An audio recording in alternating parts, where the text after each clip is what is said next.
Do you remember what early 2020 felt like? I mean, the whole world just stopped. There was so much uncertainty. And for the global economy, the predictions were, well, pretty grim. We were all bracing for a massive impact. And one of the biggest questions on everyone's mind was, what's going to happen to the banks?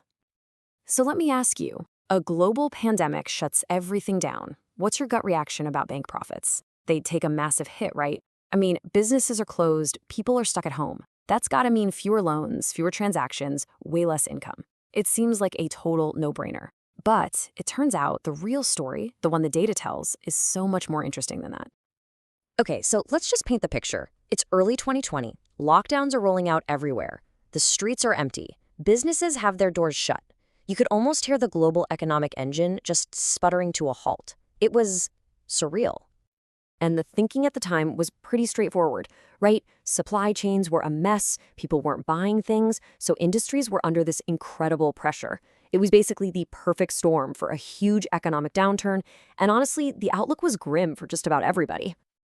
But in the middle of all this chaos, a couple of researchers in Indonesia, Taufik Hidayat and Rahutomo Mahardiko, they decided to look past all the noise and the panic. They wanted to use actual hard data to figure out what was really going on inside the banking world during this crazy time. So they didn't try to boil the ocean. They zeroed in on three really specific things for the three biggest banks in Indonesia. First, IT investment. What were they spending on tech? Second, bank transactions. Were people even still using their accounts? And third, the bottom line, operating income. Were they still making any money? Now, here's the cool part. To figure out what was going to happen next, they couldn't just throw a dart at a board. They needed a really powerful tool, kind of like a mathematical crystal ball, to see where things were headed based on where they'd been. And that tool was something called the Markov chain model. I know, it sounds super complicated, but the idea behind it is actually pretty simple. It's a way of predicting the future based only on what's happening right now. It doesn't care about what happened 5 years ago. It's all about using today's situation to figure out what's most likely to happen tomorrow. So their process was super clear. First, they grabbed 6 years of data from 2013 to 2018 on all that IT spending, transaction volume, and income. Then, they plugged all of that into their Markov chain model to see what the trends looked like. And finally, they used those trends to forecast what was going to happen all the way through 2021, right smack in the middle of the pandemic. So they ran the numbers, and they were probably expecting to just confirm what everyone else thought, that banking was in for a really, really rough ride. But what the data spit out, well, it was the complete opposite. It wasn't a collapse. It was a boom.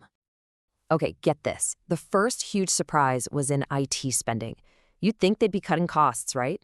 Nope. The model predicted that banks would massively increase their tech investment. We're talking 29% growth in 2020 and then a whopping 42% jump in 2021. They were going all in. So you've got to ask, where was all that money going? Well, it was going straight into handling a massive surge in what we, the customers, were doing. The model predicted transaction growth was going to hit 30% and then just keep climbing. People weren't just banking, they were banking more than ever. And all of this leads up to the most jaw-dropping prediction of them all, bank income. The forecast showed it following the exact same explosive curve as the tax spending, up 29% in 2020 and then accelerating to 42% in 2021. Just wow. Just let that number sink in for a second. 42%. That's the predicted growth in income for major banks in a single year during a global economic shutdown. It just flew in the face of everything we expected. So what on earth was going on? And this, right here, is the core of the whole story. The what was surprising, for sure, but the why is where things get really fascinating. It's not that the pandemic had no effect, it's just that the effect was totally different from what we all assumed. The explanation was actually pretty simple when you think about it. The crisis was a giant catalyst. It didn't kill banking activity, it just shoved all of it online. With physical branches all over the world closed, millions of us had to move our entire financial lives onto digital platforms. The industry basically had to pull off years of digital transformation in just a few months.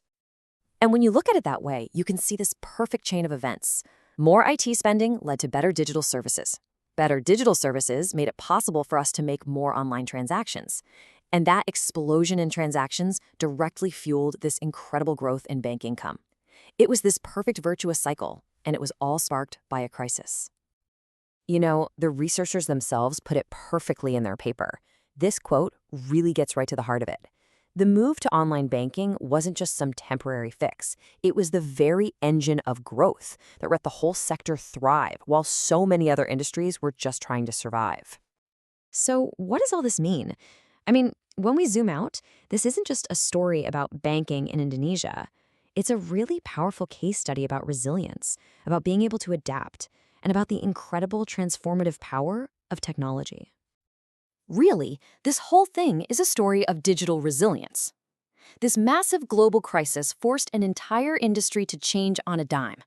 All those years of investing in IT created this digital safety net that was suddenly put to the ultimate test. And because that net held, banks were able to turn what could have been a total catastrophe into a period of unbelievable growth. And that kind of leaves us with one last big question to chew on. The research paper calls what the pandemic created a brave new world.